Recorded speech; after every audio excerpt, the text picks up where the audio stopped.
What's up, everybody? This is your boy Frank, back here at The Harsh Truth, alongside Aaron Glacier. We're going to be talking Thor Ragnarock. Stick around, we got a lot to go over.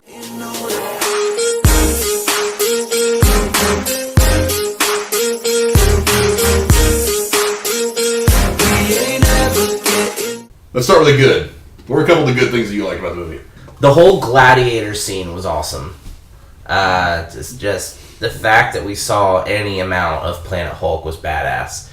Wasn't quite Planet Hulk, but it's as close as we're ever going to get to it, I think. Some of the cool things that I saw, Beta Ray Bill's face, which is kind of sad because I feel like that means we're not going to actually ever see him in the universe, but there was a little tidbit there. I liked the Valkyrie. I can't remember what her name is.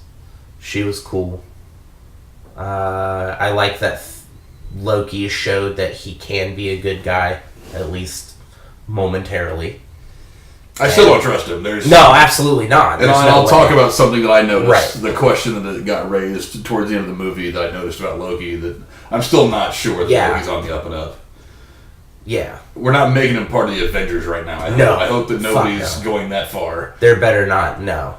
I mean, I know that in the last couple of movies he's had to team up with Thor a little bit, but he's still definitely Loki. I don't think he'll ever be a hero, but we might see him on the scale of anti-hero that Guy Gardner, Green Lantern, is. Hela was cool. Her wolf was kind of cool.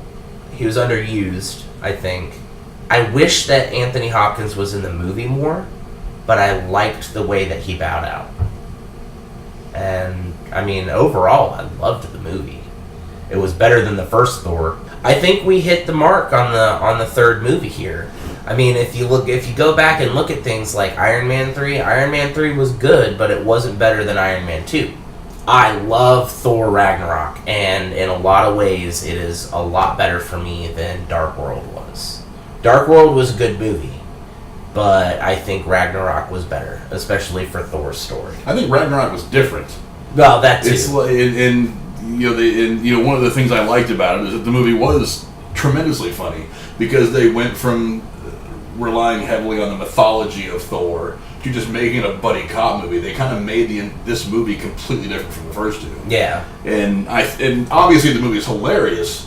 But it's a little too funny. And that was one of my knocks on it, is that it was too funny. I think they could have sacrificed a little bit of the humor to use some of the mythology, because I mean, Thor is not just some invented character. I mean, he's based on somebody in actual mythology, so you have a bunch of stuff you can draw off of to inspire a deep story for Thor, and you just didn't do it. Everything was jokes. Yeah. And I mean, you had certain points where they were talking about things that were important to the story and the plot, but then as soon as you start to get wrapped up in what's going on with the plot, there's some joke that's made, and it kind of takes you away from it. And sure, it was funny, but I mean, you have an opportunity here to do some really cool stuff with your last Thor movie, and like I said, the buddy cop thing worked. It was funny, but from a story perspective, you changed gears on me a little too much.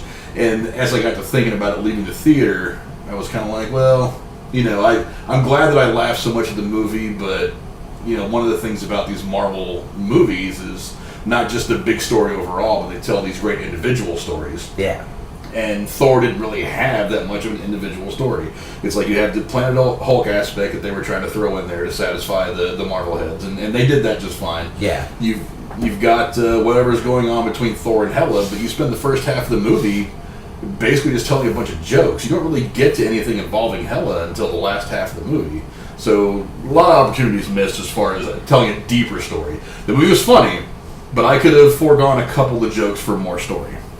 One of the things I liked, you said it, getting a taste of Planet Hulk. Yeah. I still don't understand how Marvel can cut the deal that they cut with Sony to get Spider-Man and not work something out with Universal to get a Hulk standalone movie made. One more good thing I had about it was Hela. One of the knocks that Marvel's been taking throughout its existence so far is the lack of good villains. Yeah. And so far you've had Loki get a lot of love. I liked Loki. We haven't really seen Thanos yet, so it's a little too early to say whether he's good or bad as far as the villain is concerned. Yeah. But Hela was fantastic, because I think a lot of the other villains, they either just weren't strong enough. I mean, it's like even Ultron seemed kind of underpowered in a sense. Well, Hela was definitely Thor's equal in every way. Maybe maybe even was his superior in a couple of ways. Oh, I mean, there if was no nothing else in question. her tenacity.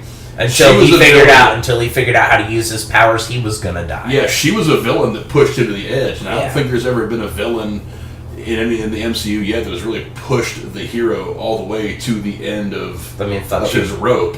And to top it off, you got one of the best actresses of the last probably 50 or 60 years to play her. Cate Blanchett is freaking amazing. She plays a great villain. I mean, as good as she is playing anything, she is a fantastic villain. Oh, yeah. And so that was one of the good things to me. The bad things, like I said, it was too funny. Yeah. At points, it was too funny, and I could have sacrificed a few jokes for more story, more depth in the mythology of Thor and Odin and all this. And they kind of rush through telling her story. So she comes in there, she's like, "Oh, Odin's been lying to you the whole time. Here's the story," and then we're off. For the whole gladiator thing, and then we come back, and then it's just a fight. And I'm like, well, you couldn't have shed a couple of funny scenes for a little more depth. Yeah, I think going into it, I knew it was gonna be too funny. You don't have Jeff Goldblum these days in a movie and not go, well, this movie's gonna just be laughs constantly. But it's one thing. It should have been confined a little better.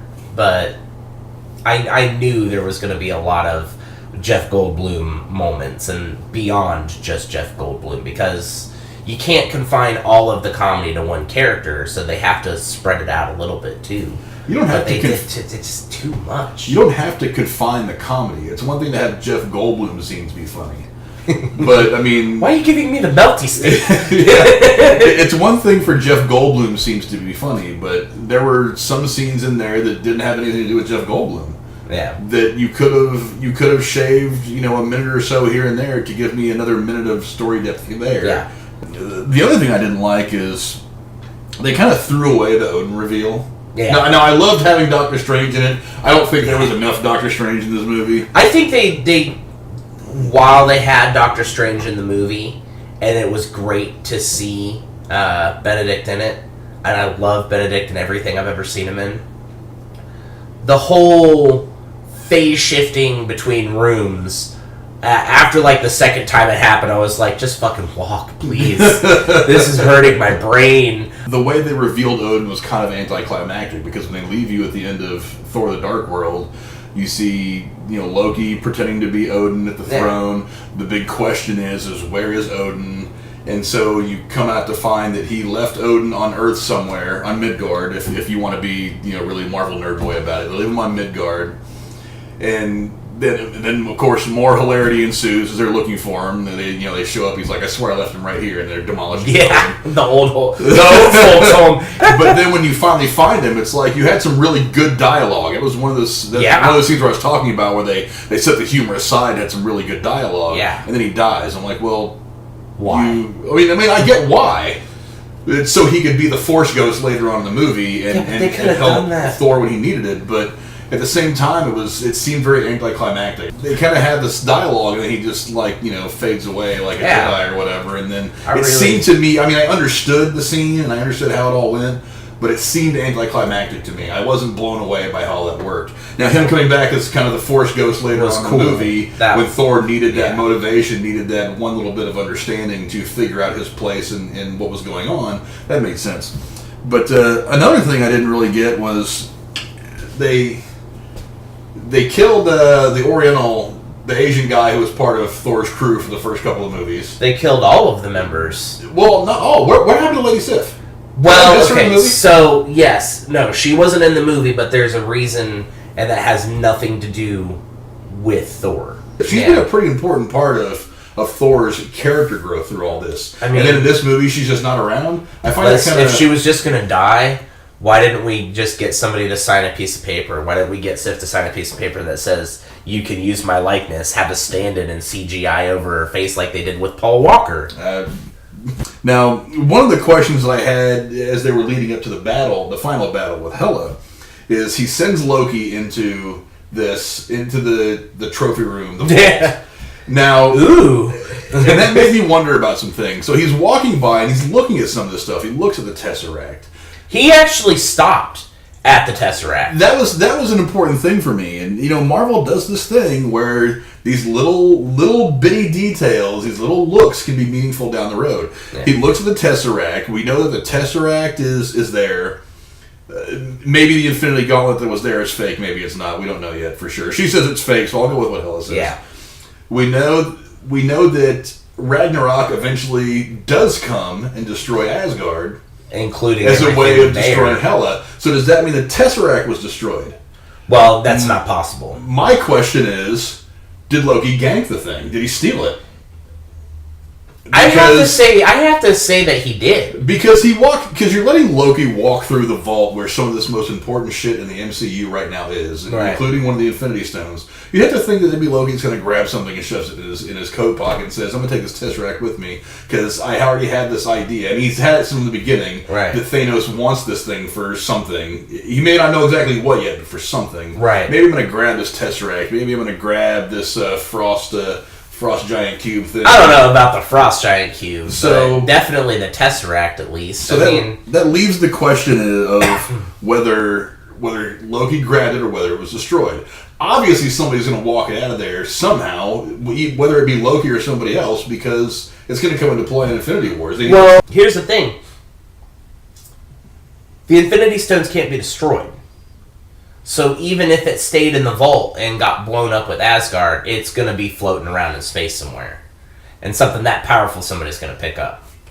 No questions asked. But I think it's a little far-fetched to believe that Loki walked through those halls and didn't pick anything up. Oh, yeah. And especially since we caught a glimpse of him actually stopping and looking at the Tesseract and going,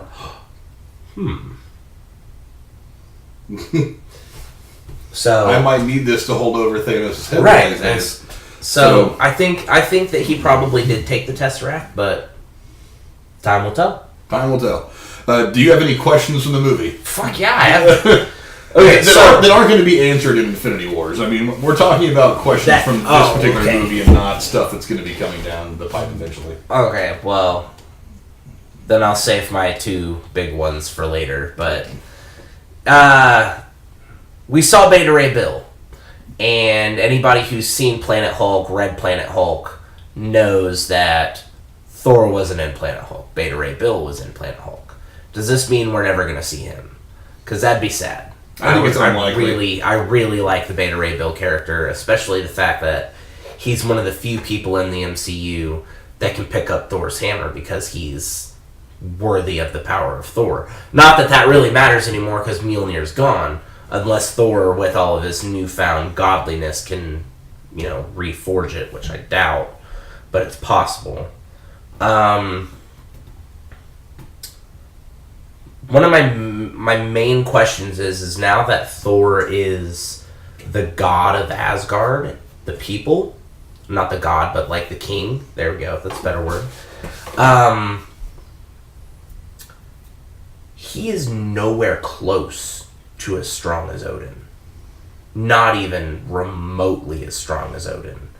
Like Odin, I'm honestly surprised Odin died, because any other time he just went into Odin sleep, where he just basically put himself in a coma with a shield barrier over himself until he was well enough to come back to life and stand up and do his shit. So he's gone forever.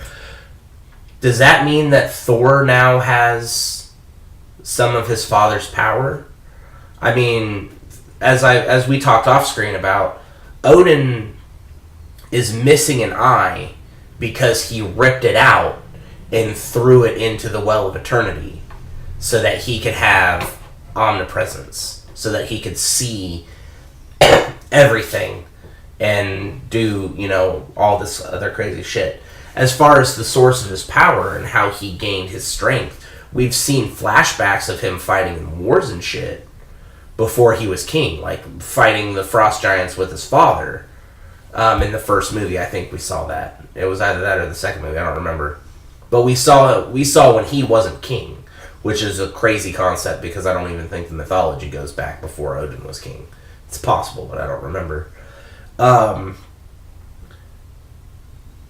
we going to see Thor with this crazy divine power that his father had. The ability to inscribe on a stone hammer that only he who has the power of Thor can wield this hammer, should he be worthy.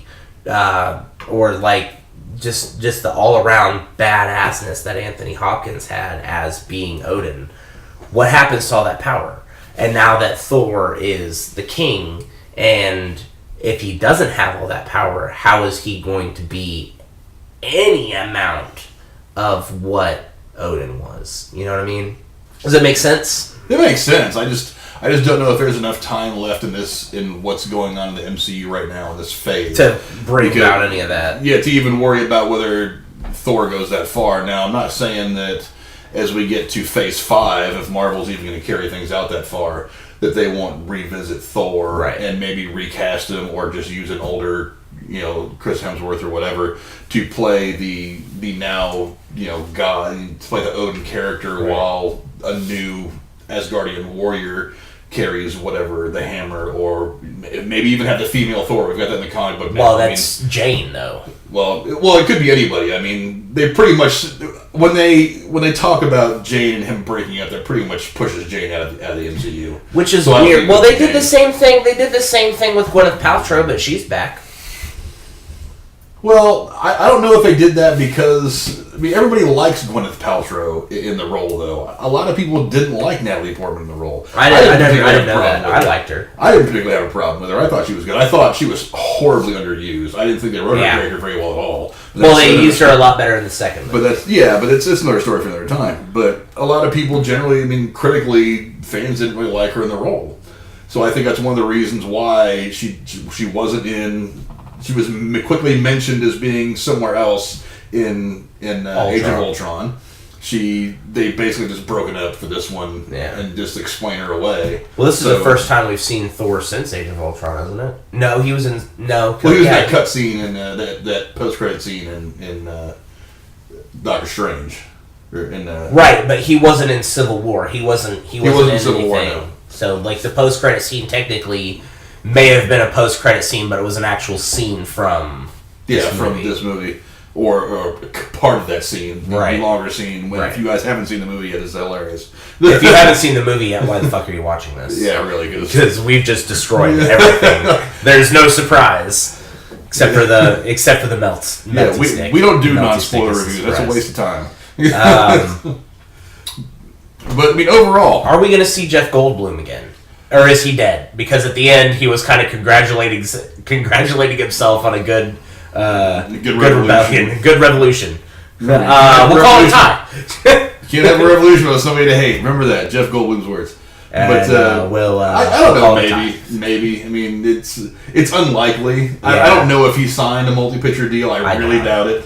I'm pretty sure he probably only signed for one movie. I'm pretty sure if you called him and said, "Hey, we want to work you in for a couple of scenes," and in Infinity War Part 2 or the third Guardians of the Galaxy, I'm pretty sure he'd probably say, "Yeah, why not?" Because everybody loved him. He's one of the bright spots of that movie by far. I love. He was so funny the whole fucking movie. Yeah, he's one of the funnier characters. Why are you getting me the melty stick? All he did was interrupt me. That's not a capital offense. Yeah, he was vintage Jeff Goldblum for sure. But overall, scale of 1 to 10. What do you think of the movie? 8.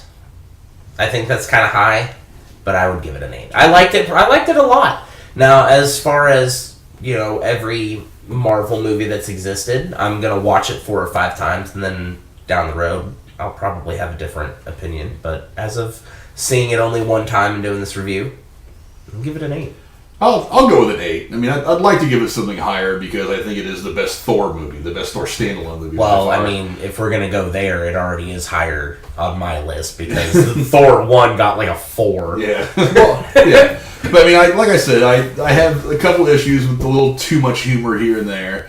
A few things that they just kind of left out. Like I said, Lady Sif, is she there or not? One of the things I knocked about the Hulk is that we're not really going to get a finality with the leader or Abomination, and that's going to annoy the hell out of me forever and ever and ever. And this kind of thing is going to bother me too, with not knowing what happens to Lady Sif. But overall, it was a great movie. I'm not putting it up there with like Winter Soldier or Civil War as far as the overall MCU is concerned. But it was a good movie. It's definitely the best Thor movie. It was as funny, probably funnier than Ant-Man, which I really didn't think that was going to ever happen because I figured Ant-Man was going to be the big comedy. It was going to be the one, individual series of films. The MCU Ant-Man had a lot of funny points, but it didn't have a lot of funny points. It had a lot more funny in it than other movies in the MCU. Well, yeah, but they needed to have a level of seriousness in it so that it would be taken serious as part of the MCU. Yeah, and you've got Paul Rudd, who's known for comedy. Right. So if you try to take comedy away, though too. So. But if you try to take that comedy aspect away and just make it like a straight up drama, you're kind of taking away from his portrayal. Yeah.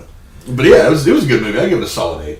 Couple things as post whatevering.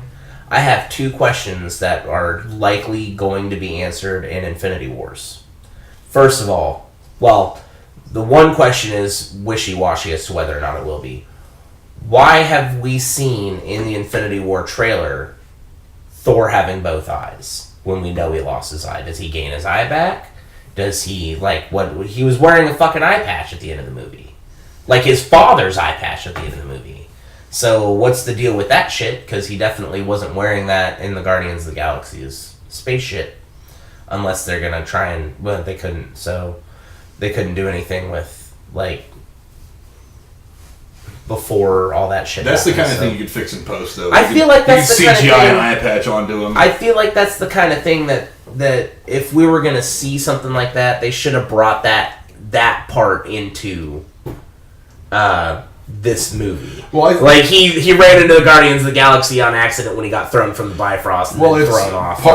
I think part of the reason you might not have seen him wearing the eye patch is they didn't want to spoil it. Yeah, because that footage dropped at Comic-Con. Yeah, way before this movie came out, and then they're going to go back in and re-put it in. Yeah, so maybe you don't want to say, wait a minute, why does Thor have an eye patch on? Maybe that's why we haven't gotten official release of the Infinity War trailer yet.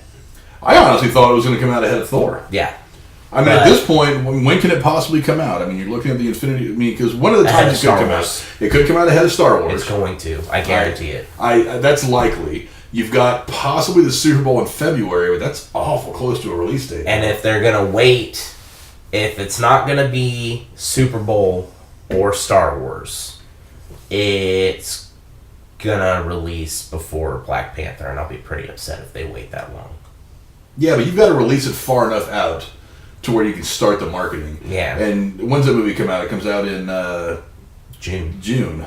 So you've got to start the marketing. I don't know. Super Bowl sounds like a good time. I mean, because you think the Super Bowl's in February, and that's where that's the hot spot for dropping a lot of trailers on TV. Yeah. The Super Bowl. But we've already had here's the problem though. The trailer is technically already dropped. People have seen it. I can go on YouTube right now and find a shitty version of it.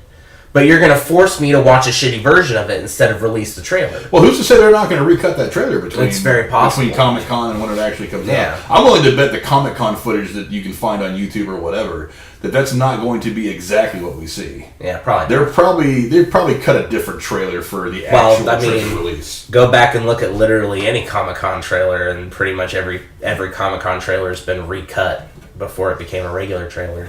So I would agree with you there. The other question I have, which I'm hoping is answered, post-credit scene. They come up on a ship. I'm thinking that's Thanos' ship. That's Thanos from what I've read. So, the next time we see Thor so far is he's being smashed up against the Guardians of the Galaxy's windshield. Yeah, the idea... Does that mean that there is no longer any Asgardians? What happened to the 200 plus people that were on that ship between including Loki them coming up on Thanos' ship and Thor smashing his face into the windshield of Guardians of the Galaxy? Maybe Thanos comes up on that ship because Loki's got the Tesseract stuffed in his pocket somewhere. That'd be the only reason. And he's coming after the Tesseract, maybe not necessarily the Asgardians. Right. So maybe, Loki leaves the Tesseract and, Thor is getting into it, mixing it up with Thanos. Thanos kind of flings him over here, and then, after floating around space for however long he does, he smashes on the Guardians. Yeah. So who knows? But yeah. We'll get that. That's all I got. Well, that's all I got. So, hope you guys liked it. Don't forget to drop a like, drop a share. Click on either with the box up top or the circle at the bottom to either check out another video, subscribe. We'll catch you guys next time.